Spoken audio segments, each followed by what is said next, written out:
Hello, today we will review Amazon best-selling product Nextbit Robin Factory Unlocked GSM Smartphone, Mint, US Warranty. Update: on January 27, 2017, Nextbit was acquired by Razer, the gaming hardware/software company. As of now, they are saying that the Robin will have 1 more year of software updates, and a 6-month hardware warranty. The Robin has been taken off sale in official channels. If you are buying this on Amazon, it's likely through a seller that has some in stock still, and the manufacturing of new models has ceased. As of this update, February 2, 2017, I have yet to see what the official word is on Razer continuing the 100 GB of cloud storage. Seems like an unusual acquisition, but hopefully Razer's reputation will mean good things for the Nextbit line of phones, and won't mean poor things for current owners of the Robin. Note: even though this phone is unlocked, it won't work on Verizon Wireless or Sprint. There was a CDMA version in the works, but it was cancelled before launch. It does, however, work for LTE and HSPA bands such as T-Mobile and AT&T. Also, this uses the smaller nano SIM like the iPhone rather than the slightly larger micro SIM that is found in many Android phones. For instance, I have both the Note 4 and LG G4, which use the micro SIM, so I had to get a nano from my cellular provider. T-Mobile charges $20 for a new SIM, but they gave it to me free because I've been a customer for 9 years. Since there are times that I switch between phones, I also ordered a for a few bucks.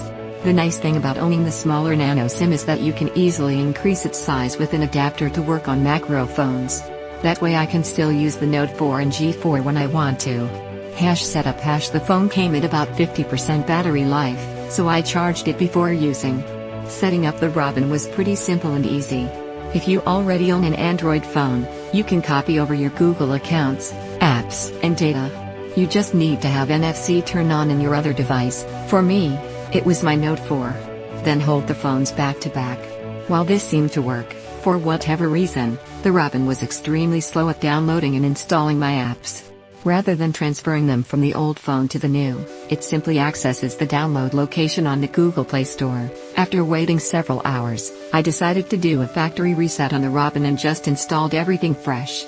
This worked more smoothly and wasn't bogged down when downloading.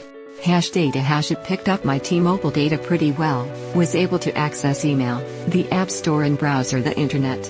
But I was getting errors when people sent me MMS messages, which is basically texts that contain images, video, or audio.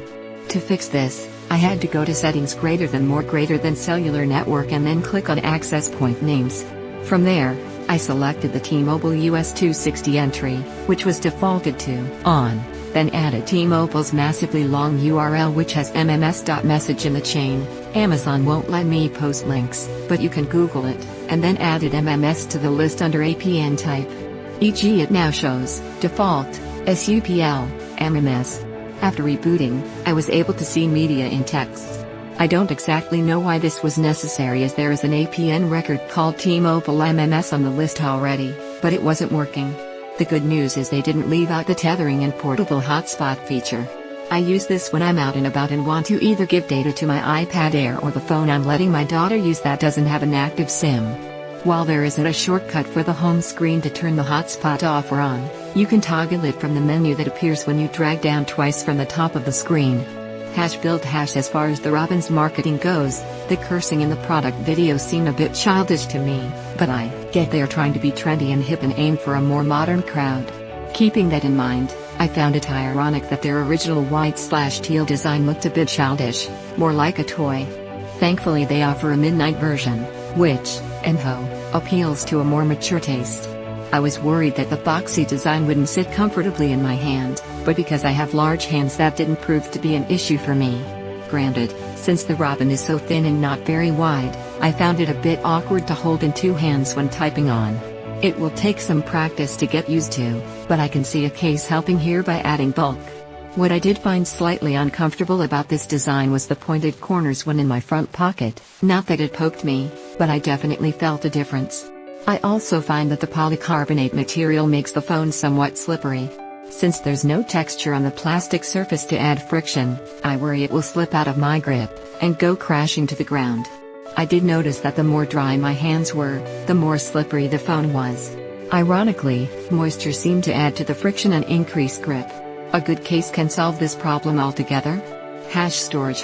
Even though the product video shows a phone falling in a toilet, the Robin does not provide water resistance. In fact, water or liquid damage is not covered under warranty. Nextbit is simply showing that their storage will back up the phone's data should it get wet and destroyed. While there is no microSD expansion slot, the Robin tries to make up for this by adding cloud storage. Of course, cloud storage requires either a mobile data plan or a connected Wi-Fi to work. Most users have data nowadays, but not everyone, myself included, pays for an unlimited plan. As a T-Mobile user, I technically have unlimited data, but in all honesty it's near worthless once the high-speed cap is reached. I tried downloading the Yahoo Sports app while past my limit and it gave me a 60-minute download time. Have unlimited high-speed data? That's great, but consider you may enter a dead zone that cuts you off. Not only that, but what you can back up is limited. Unlike a micro SD card where you can drop any files you like, the cloud will only store app data and photos, videos and music, and other files are not supported. This means those types of files will eat at your 32 GB internal storage, which is really 24.5 GB after accounting for the pre-installed apps in OS. Want to take a lot of HD videos? This might not be the best phone for you. That said, I back up my photos and videos using Google Photos, and as long as you don't care about Google shrinking the size down a bit, you can store an unlimited amount for free. By default, the phone will only back up to the cloud when it is on Wi-Fi and plugged in. You can also set it to do so over data and remove the charging restriction.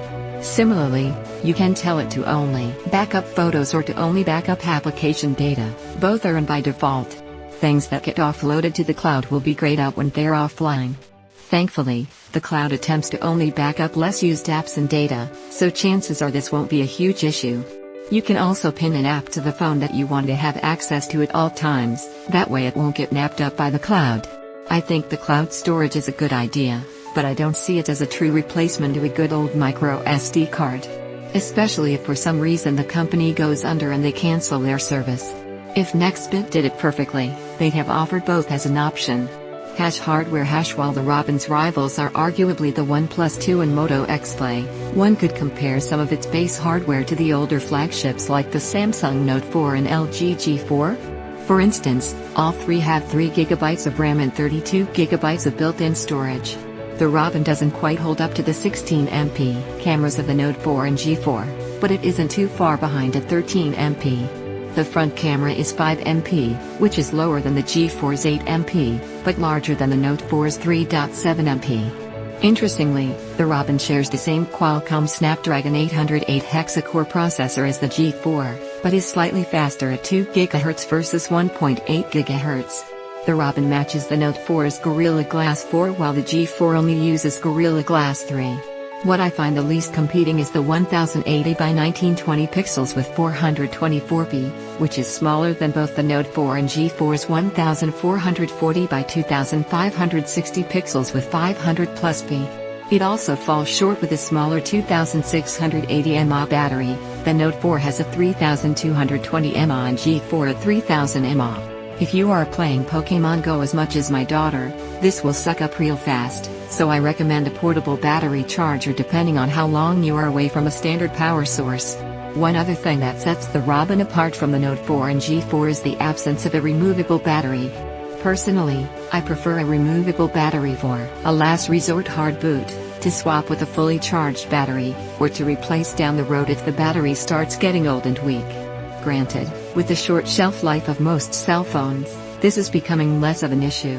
Fingerprint scanner. Like the Note 4, the Robin has a fingerprint scanner to unlock the phone. It looks and works differently, however. With the Note 4 you have to slide your thumb across it, while the Robin is a simple press. Because the Robin's fingerprint scanner is on the upper right side, it's much easier to access. The Note 4 can get awkward at times with the button at the bottom, and is somewhat difficult to do one-handed. The Robin got this right, and it works effectively. I stored both pointer fingers and my right thumb, that way I can easily unlock the device regardless of what hand I'm holding it in or if it's sitting in my car mount. Camera. When the phone is in standby mode, you can quickly activate the camera by double pressing the power button, and if you double press it again it will take a photo. Granted, the double press causes the camera to jiggle and thus more often than not a blurry picture results. but you can also tap the screen to take the photo to avoid the extra movement. There is a bit of a delay when snapping a shot at times, and it can take several seconds for the camera to fully load, which may be too late if you are trying to capture a moving object. Charging oddly, while there is a charging indicator light, it only shows one color, white, and the light stays the same regardless of whether the phone is charged or being charged. Basically, this means you can't tell when it's finished without pressing the power button and seeing the status on the screen. When the phone is turned off and plugged in, the white light pulsates every 3 seconds. When the phone is turned on and plugged in, the white light stays lit. Whether your battery is at 20% or 100%, the light color and pattern stays the same. It would have been nice for it to at least blink or something when finished so I can tell from a distance. Also, this is the first phone I've had that didn't come with a wall charger, which seems kinda cheap on their part. You'll either need to use an existing one you own, purchase one separately, or plug the cable into a USB port on your computer. The good thing is that the Robin does support Quick Charge 2.0, but as mentioned, you'll need to purchase a quick charger separately. While it's nice in one sense that the Robin uses a USB Type-C plug, a newer technology even faster than USB 3.0, I'd say 95% of my devices use micro USB. That means my existing cables won't work. As far as chargers go, the only charger I have an issue with is the one that has a built-in micro USB connector. Thankfully, my other chargers use the standard USB plug, aka USB-A, so, while the Robin uses USB Type-C for the phone, the other end of the provided cable can still plug into a standard USB-A port. Since Apple adopted the USB Type-C technology, hopefully this format will be around for a while and I won't have to update all my cables yet again in the foreseeable future. Speakers: there is no physical home button. That round circle on the bottom is a second speaker. While the dual speakers provide more sound, they can sound a bit flat. Not only that, but if the volume is turned up there are times when it crackles. It's especially noticeable with voices, such as when listening to the robotic voice on Google Maps. If it didn't sound fine when playing music, I'd almost swear the speaker had blown.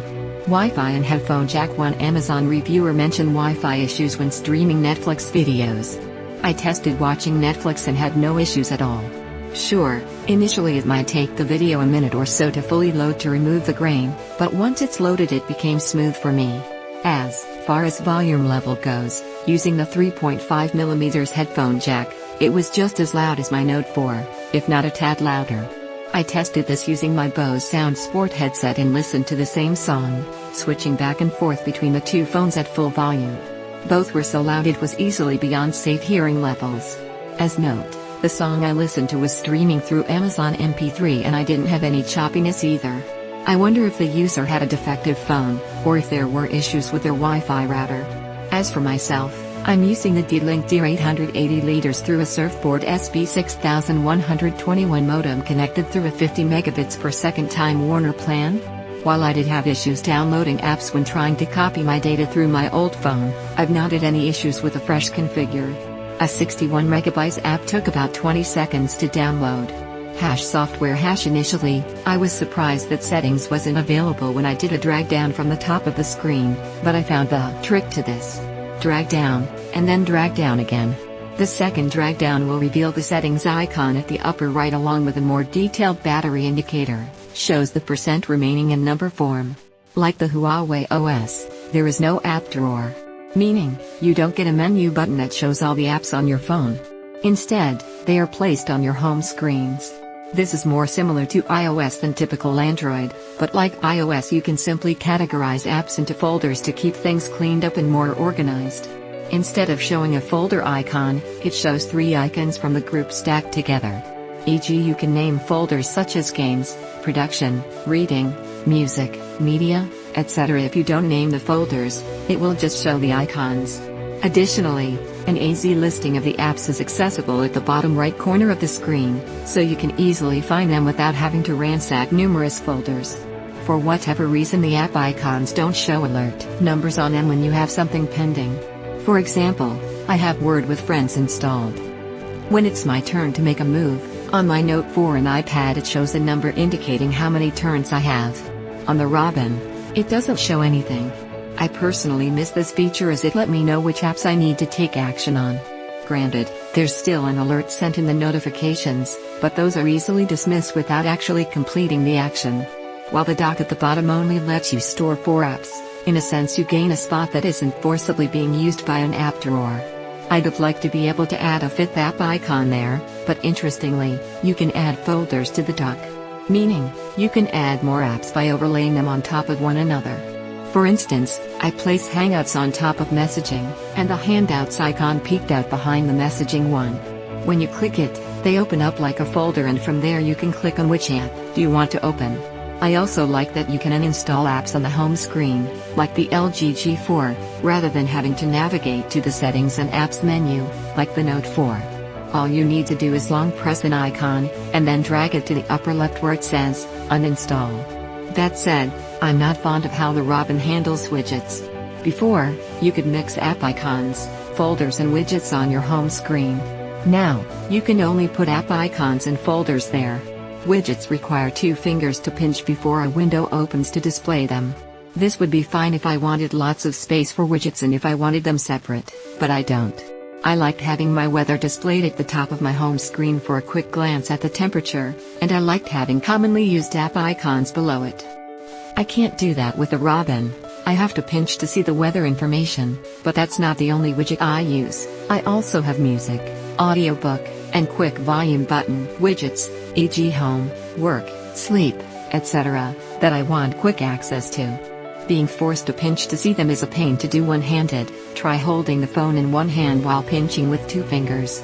It's doable, but awkward and increases steps to get to a place that came up instantly before. This is especially a pain when my phone is sitting on a mount in my car. Try pinching while driving after already having to unlock the phone. No more quick and instant access to widgets.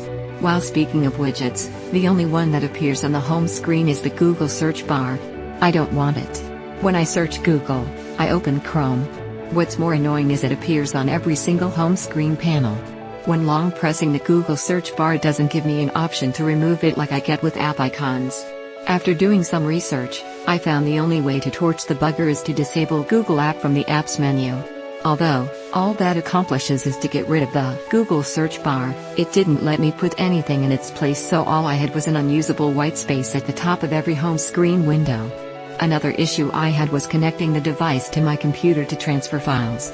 On my Windows 10 box, I plugged in the Robin and Windows found drivers for it, but when I put the phone in either MTP, file transfers, or PTP, photo transfers, it would only open a blank folder.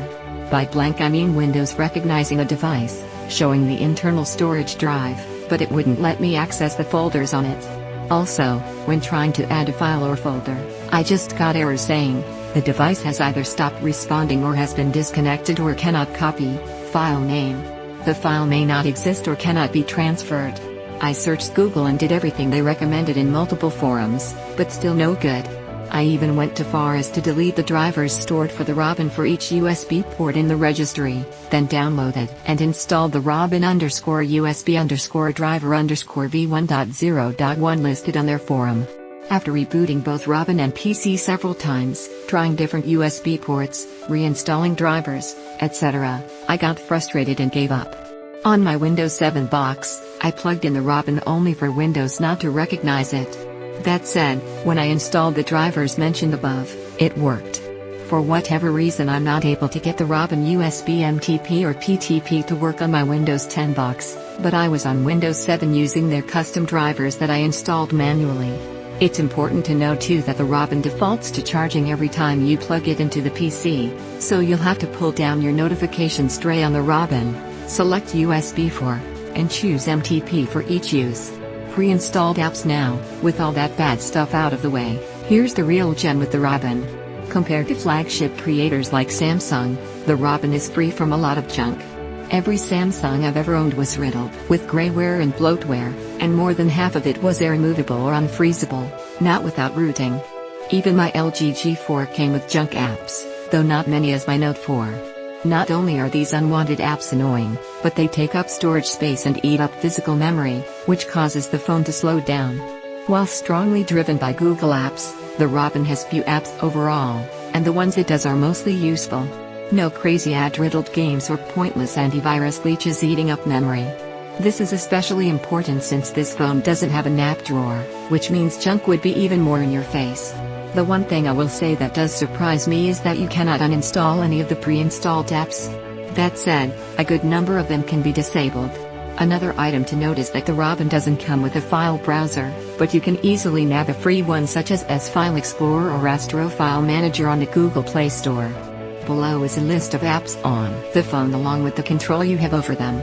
Note, there are more apps under the system, but most of them are for functionality such as the Fingerprint service, apps on the home screen's Google Play Store, MSL Google Apps in one folder, Android Pay, Clock, Contacts, Downloads, Gallery, Settings, Calculator, apps on the dock, Phone Messaging, Google Chrome, Camera, apps that can be disabled, Android Live, Wallpapers, Android Pay, Calculator, Google Calendar, Camera, Google Chrome, Contacts, Device Policy, comes disabled, Pin Enable, Downloads, Google Drive, Gallery, Gmail, Google App, Google Keyboard, Google Play Games, Google Play Movies, TV, Google Play Music, Google Text-to-Speech, Google Play Store, Google Boolean Input, Google Plus Hangouts, Google Maps, Music FX, Phone, Google Photos, Settings, SIM Toolkit, Smart Storage, YouTube, apps that cannot be disabled, Barcode, Project Clock, Google Talkback, Google Play Services, Messaging, Nextbit Launcher, Nextbit Wallpapers, Settings, SIM Toolkit, Smart Storage, Voice Search, cannot disable. In fact, I don't see it under the app listing settings. Overall, for the value, I think you are getting a nice device. It has a distinctive design, unique cloud storage backup, solid fingerprint scanner, and isn't littered with junk. That said, I would have liked a larger and removable battery, a microSD expansion slot, widget support on my home screen, and an included quick charge wall plug. I'm also longing for better cases. Hopefully makers like Otterbox and Spigen will get into the game at some point. Right now, Nextbit Robin Factory Unlocked GSM Smartphone, Mint, US warranty, is best-selling product in Amazon.